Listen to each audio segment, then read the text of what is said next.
from the CyberHub bunker and studio. You're tuning in to the CyberHub Podcast. And now for your host and CISO, James Azar.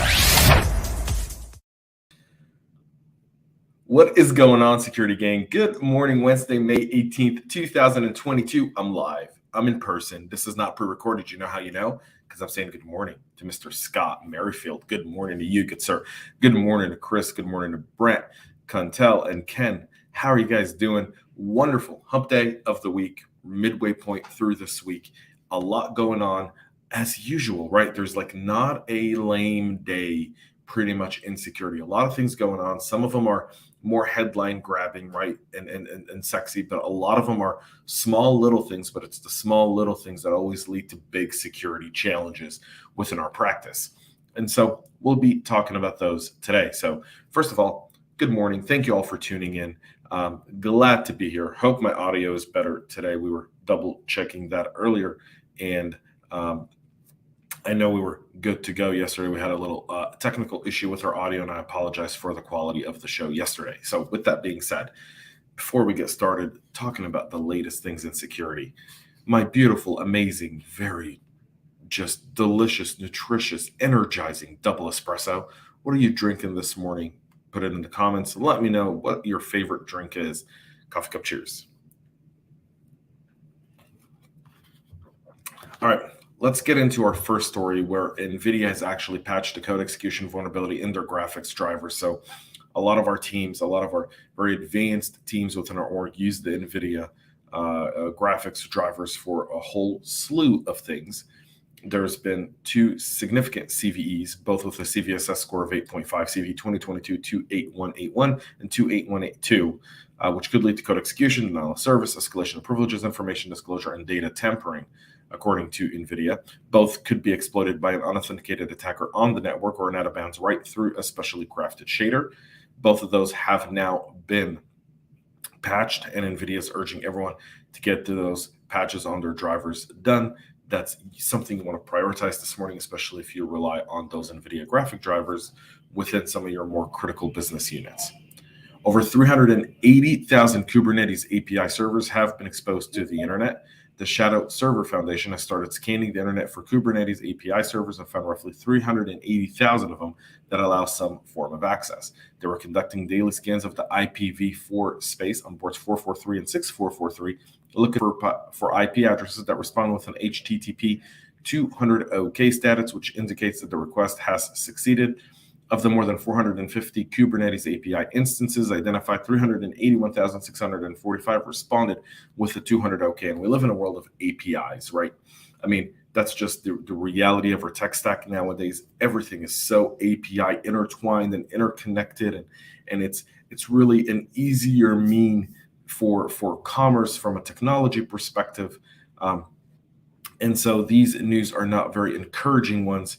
One, you ought to start encrypting your APIs. Number two, you ought to start discovering your API. If you're not using API discovery tools, even within your Kubernetes API environment, you ought to start doing it because you want to start discovering your APIs, understanding what they're there for, examining that with your DevOps team, and then making sure that you're able to take the unneeded APIs down and then also practice the OWASP best practices around API security, which are all so critical in order to ensure, safety, soundness, as well as operational integrity.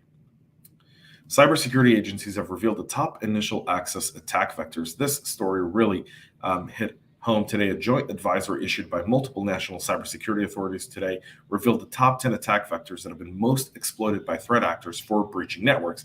The advisory was released by the US, Canada, New Zealand, the Netherlands, and the UK. It includes guidance to mitigate these routinely exploited weak security protocols, poor security configurations, or bad practices. Let's look at the top 10. MFA not being enforced. So MFA by authentication app is by far the best way to do this. Incorrectly applied privilege or permission with errors within access control lists. These mistakes can prevent the enforcement of access control rules. So again, having properly auditing applied privilege and permissions, having good access control list, and auditing those frequently will really, really help. Software is not up to date. Unpatched software. Just talked about that with Nvidia, and we've talked about it almost daily with a patch alert. not patching or not having a good patch schedule could really be significant. You're using default login, username, and passwords or default configurations on out-of-the-box kind of type of tools. That's never a good idea. We've talked about this often, not rehashing it, but, especially when you're buying some sort of software or hardware that's coming into your org, it's only right to try and do either SSO if you're using SSO, or really just try to build out a more articulate username and password with break glass accounts, etc., rotating passwords, managed keys, whatever it is that you got to do in order to really keep vendor supplied hardware and software products out of that environment. Remote services like VPNs lacks controls to prevent unauthorized access. Again, very, very critical to have those controls in place. Strong password policies. I am moving to a passwordless world, and I think that's really critical, but having strong password policy is also very, very important. If you can't do passwordless, cloud services are unprotected. So again, making sure that your cloud services are set correctly. Open ports and misconfigured services are exposed to the internet. Again, doing an audit of your ports and making sure that you don't have ports that don't need to be open. And finally, failure to detect or block phishing attempts or poor EDR. All of those are one of the top 10 vectors, and it just shows you that no matter how advanced we get, our basics is still at the core of what we do. Follow the CIS top 8, and 10 of these problems get solved. Really, it's that simple. So something to kind of reflect on this morning. Let's move a little bit to how the game is changing. North Korea developers pose as U.S. freelancers and aid the North Korean, the Democratic People's Republic of Korea, aka North Korea, with cyber intrusions.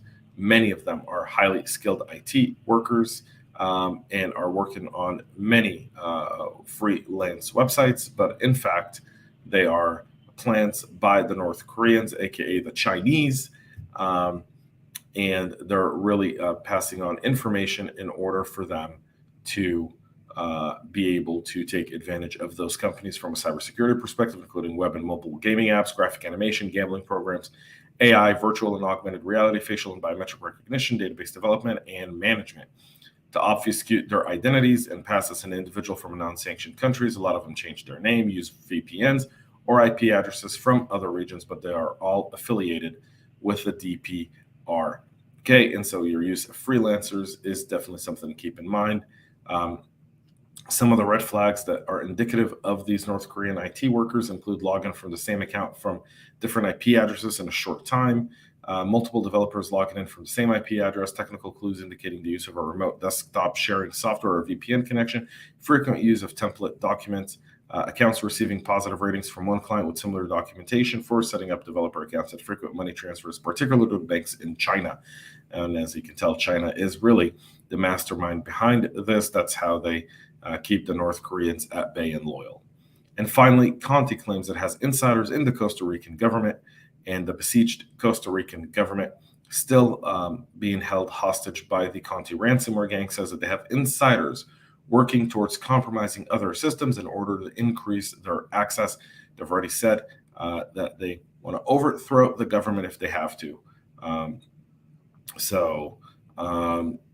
This is a face-off in a very hard war, and we hope that that Costa Rican government is able to get the assistance they need in order to recover from this one. There's a lot of speculation over the attack by Conti on Costa Rica and really its purpose. We haven't seen a lot of these attacks drag out for this long, for this many days.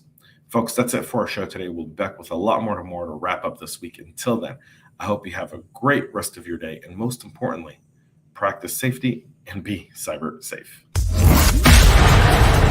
We love feedback, so make sure to connect with us on social media and subscribe to our podcast on your favorite podcast listening platform.